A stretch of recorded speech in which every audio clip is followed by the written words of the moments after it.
Hi, I'm Luke Gilfillan. Welcome to the Lounge with Luke Gilfillan.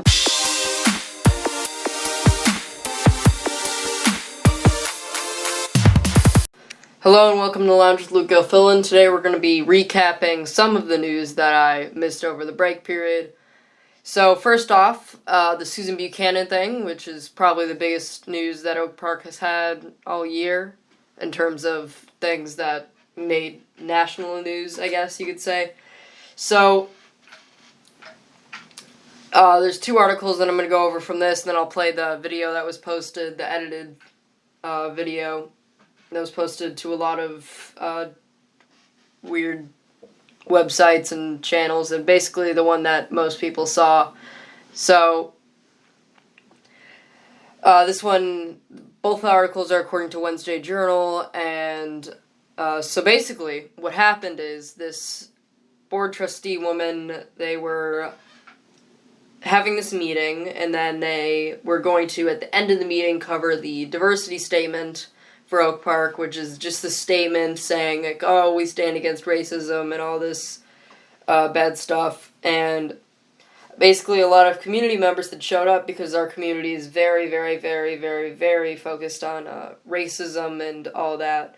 So it was around 10 p.m. when this happened, so it was getting pretty late, and people were getting pretty upset that it took all this time, and they were just now getting to this thing that most people had shown up for. And so that's the context of this article. Disagreements over the diversity statement started before the new language was even introduced. Mayor Anan Abu Taleb suggested, in the interest of time, addressing the diversity statement discussion at a later meeting, as 10 p.m. was quickly approaching. So he wanted to put off the discussion about this diversity statement, which isn't really a real policy. It's just a statement that the village puts out every year, usually after the election. At this, Trustee Artie Petakotia Walker let out a loud laugh. People have been waiting here for the entire meeting to discuss the diversity agenda, Petula Walker said. Maybe we should have moved it to the beginning of the agenda, but we purposely put it at the end. I apologize if I got any of these pronunciations wrong. You can look up the article and it'll link it, and it'll show their names there. The meeting continued with an intense discussion of semantics related to the previous concern from Trustee Dan Maroney and Trustee Dino Andrews over the use of the term systems of oppression. So they were arguing, this Dino Andrews and Dan Maroney, they were having a little discussion over the use of systems of oppression in this diversity statement, this sentence that they wanted to add.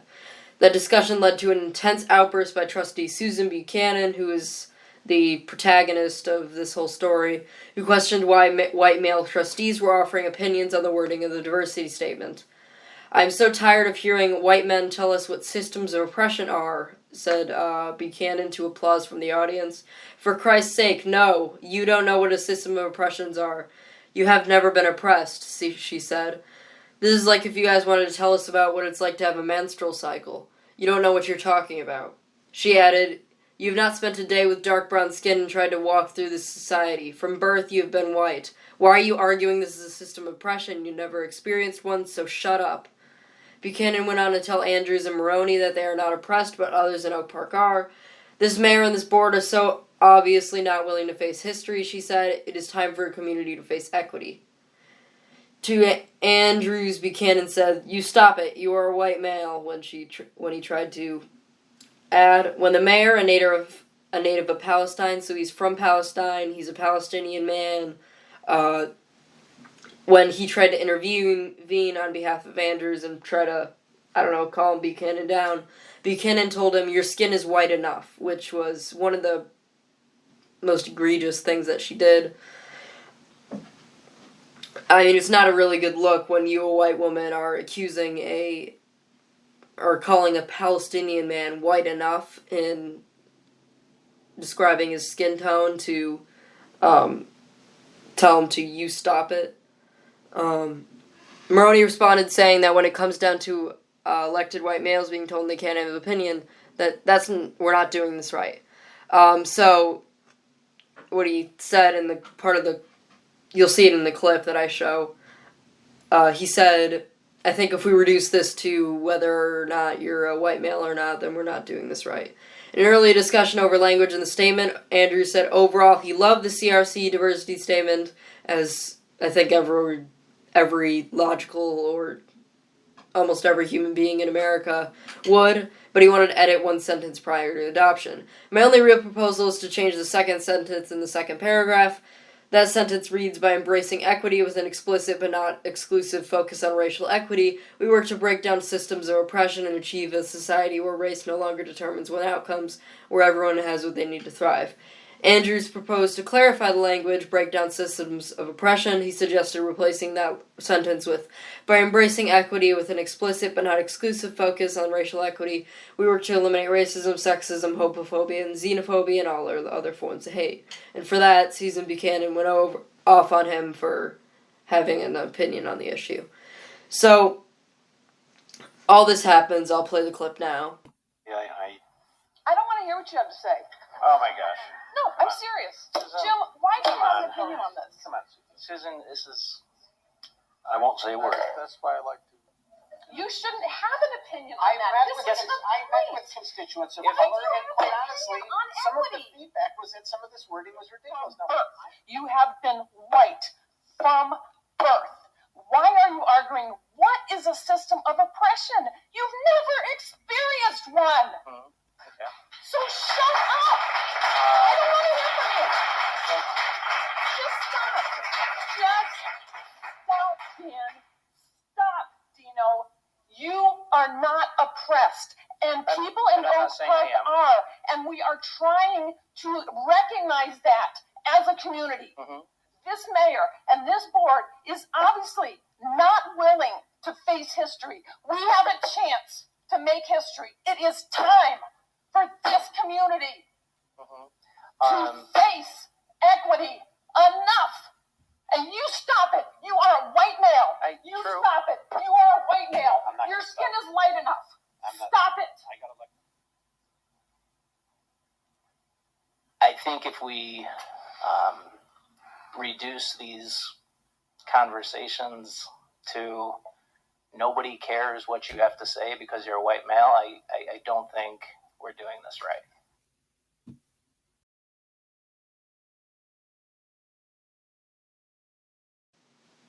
So, as you can see, it's quite the predicament. But either way, after this, Susan Buchanan, who was the woman yelling in the thing, she published an article in the Wednesday Journal, she talked to the Wednesday Journal, talking about her and her family's safety concerns following comments she made at the October 7th board meeting. So this was earlier in October. On a Friday, I believe. So, her and her family had been, I can say this. Well, I heard this around from faculty at the school because they all knew this woman, or at least the faculty that were talking about it. She and her family were sleeping in various homes because that video that I showed you was posted on InfoWars. Tom Elliott, who's from National Review, tweeted out. InfoWars is one of the worst shows on the internet. It's run by Alex Jones, who's this like far right, or well, it depends on what your definition of right wing is. He's this far right guy, runs InfoWars, and engages in a lot of conspiracy theories. He's banned from Facebook, Twitter, and Patreon, I believe, and I think YouTube. Yeah, so he's excluded to his site, Infowars.com, which is something that I don't think the tech companies should be doing, but nonetheless, he is a pretty bad person. Or abhorrent. He believes in abhorrent things. So, either way, it was posted there. It was posted by Tom Elliott from National Review, who is not like a bad guy or anything, and Paul Joseph Watson, who is a controversial figure. I'll give you that. And all these figures are on the internet. So basically, she was moving around because the police thought that there was credible things on her. that being said, she should not be, even though what she said was clearly abhorrent, and she did apologize for it, which is great, and I think that should be the end of the discussion. She apologized for it. It was what was the exact language she said? I apologize. In a written statement to the Journal Friday, Buchanan said that she lost her temper at Monday's board meeting. Oh, it was on a Monday, I apologize. And immediately apologized afterwards to her fellow board members, the village clerk and the village manager. So she apologized to the people she said that to, the village clerk and the village manager. So she did apologize for that. She apologized for that on Friday. So that's really good that she did that, and she should not be getting threatened in any way, and I think this, though it was a stupid thing that she said, I think no further criticism is necessary of what she said. So either way, this was published. This article was published on October 11th, so I'm assuming she's back at home now. So she had been moving around different houses. She had working with police departments and had gotten threats at home and work emails. So that being said, she should not be getting threatened for what she did. It was a bad thing that she did. But that being said, her getting threats should not be averting criticism of her unless she apologizes for what she said, which she did, and she deserves credit for that. I think the big problem with this that I would have is, first off, I get this argument all the time, anytime I'm really speaking about anything, and whether it's in class or outside of class. Every time that it can be brought up, they bring up that I'm a white male, and I don't know, in some contexts that is appropriate, but in others it's not at all. After all, the arguments are the same and should carry the same weight, no matter the color of the skin, if they're presented in the same way. Now, of course, there are different things you need to consider when talking to someone with a certain race and gender, in terms of, there are certain things that I couldn't say that would be socially acceptable, that if someone else said, it would be just fringe. But what she said to this mayor, Anan Abu Taleb, who's from Palestine, that his skin was white enough and therefore he should be silenced, I think it's really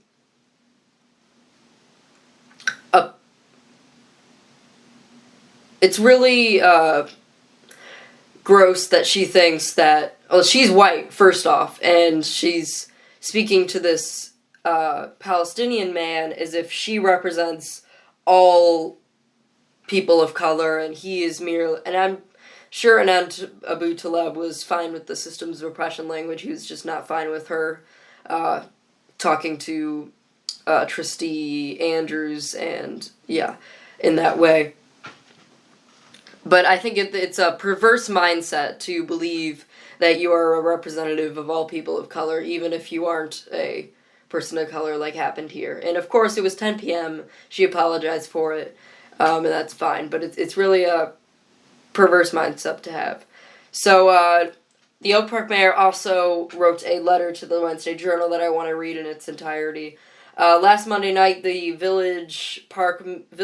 Oak Park Village Board experienced a difficult meeting, much of which was centered on a conversation involving racial equity in our village government and the community as a whole. My colleagues and I in the village board, without exception, recognize the urgency of making progress on racial equity in our village. We all share a deep commitment to fighting racism and hate in Oak Park and beyond. However, it's clear that there are different opinions about the best way to move forward. Some of those differences devolved into harsh language at the board table that is regrettable. It is also regrettable that some of these exchanges were picked up by the regional and national media. I am concerned that some of these media clips create an impression of Oak Park as a divided, intolerant community. That is not who we are. Oak Parkers are welcoming, loving, and inclusive, and that is why my wife and I chose to live and raise our family here. Over the past few days, Oak Parkers have asked me numerous times Where do we go from here? Many are worried that the ugly and polarized national political climate has spread to our village. I refuse to let that happen. Instead, we need to move forward on racial equity as well as other urgent priorities. Oak Park is up to the challenge. Village trustees are bound to have different opinions on a wide variety of issues. That is as it should be, but we cannot express those opinions in a way that devalues, denigrates, and discounts the humanity of those with whom we disagree. This fundamental truth is that everyone matters equally. We cannot lose focus on what brought us all to Oak Park in the first place. Diversity of opinion makes us stronger and what will bring us closer to the policy goal of racial equity that we all share. Our current village board is capable of great things, and we should not judge any of our public servants on the basis of their worst or best moments in public. An attack on one Oak Parker is an attack on all of us. I support each of my colleagues in village government and have the utmost confidence that this new board will work through its challenges and accomplish great things for our village. From my upbringing, I am only too familiar with the terrible cost of ongoing and political and ideological conflict. From that experience, I have learned the value of inclusiveness and peaceful communication. I remain convinced that this kind of communication will bring Oak Park to the destination which we all strive, unity and diversity. Sincerely, Anand Anu Taleb, Mayor, Village of Oak Park. I really love that letter that he wrote, and I think it just encapsulates a lot of problems or issues I've taken up with Oak Park on some things. So thanks for watching, and see ya. Tomorrow we will be doing another episode updating on the fresh soft curriculum changes and talk about the new District 90 policy, which is the Roosevelt and Lincoln thing about teachers being able to bring firearms into schools and being trained in self-defense. Thanks so much for listening, and we will see you tomorrow.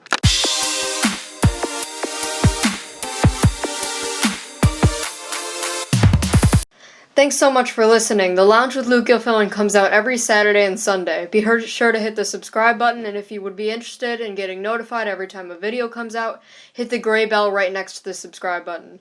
Credits, sources, and errors are in the description. If you find an error that I missed, please put it in the comments section.